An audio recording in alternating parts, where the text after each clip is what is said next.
Hello friends, welcome back to my channel Rani Mugdha talks. ఈరోజు egg curry చేసుకున్నామండి. డాబా style egg curry చేస్తున్నాను. కొద్దిగా స్పెషల్గా అంటే ఎగ్ బాయిలర్ కొనుక్కున్నానండి. ఇది చాలా కన్వీనియంట్గా ఉంటుంది.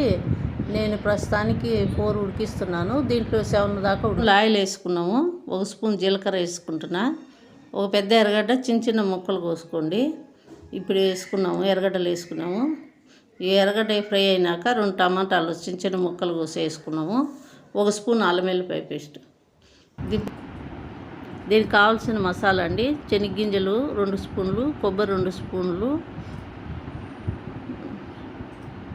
1 స్పూను నువ్వులు, 4 ఏలక బుడ్డలు, ఇలాచి, 5 లవంగాలు, రవ్వ చెక్క, 1 స్పూను జీడిపప్పు. ఇవన్నీ కొద్దిగా డ్రై పేస్ట్ చేసుకున్నాము. ఫ్రై చేసుకొని పేస్ట్ చేసుకున్నాము. ఇలా పౌడర్ పేస్ట్ చేసుకొని పక్కకు పెట్టుకున్నాము. ఇప్పుడు దీంట్లోకే మనం ముందు వేపుకున్నాం కదా, టమాటా, ఎర్రగడ్డ, జీలకర్ర, అల్లం వెల్లిపాయ పేస్ట్ 1 స్పూన్ మొత్తం వేసి గ్రైండ్ చేసుకున్నాం. ఇది పేస్ట్ వచ్చింది కదా, ఈ పేస్ట్ ముందు ఆయిల్ ఉండింది కదా, దాంట్లో ఇంకో 1 స్పూన్ ఆయిల్ వేసి ఆవాలు,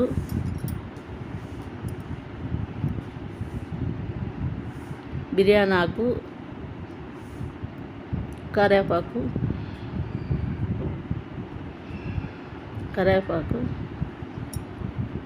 మీరు కూడా ఒకసారి చేసుకొని తినండి, బాగుంటుంది. టేస్టీగా అంటే వెరైటీగా ఉంటుంది, మన మామూలుగా ఎగ్ కర్రీ చేసుకునే కాకుండా. మీరు చేసుకొని ఎట్లుందో నాకు చెప్పండి. ఇప్పుడు మనం పేస్ట్ రుబ్బుకున్నాం కదా, దాన్ని ఎత్తి దీంట్లో పోసుకున్నాము. 1 స్పూన్ పసుపు వేసాను,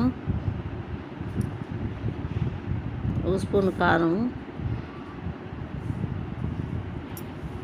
1 స్పూన్ గరం మసాలా.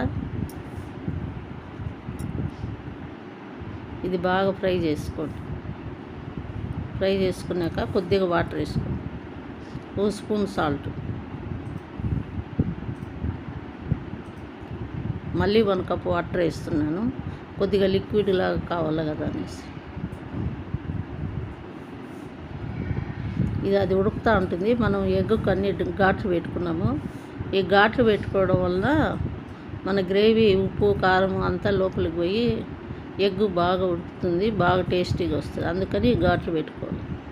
మరి ఎక్కువ పెట్టుకోవద్దండి, లోపలికి వద్దు, పైన.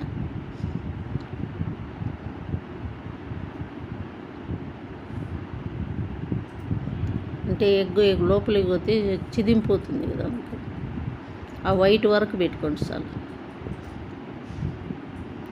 4 eggs తీసుకున్నాను.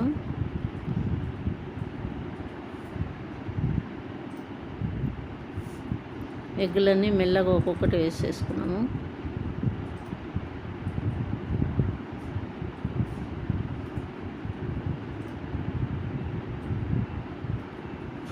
ఈ కర్రీ ఎలా ఉంటుందంటే ఎక్కువ కారం ఉండదు, టేస్టీగా ఉంటుంది.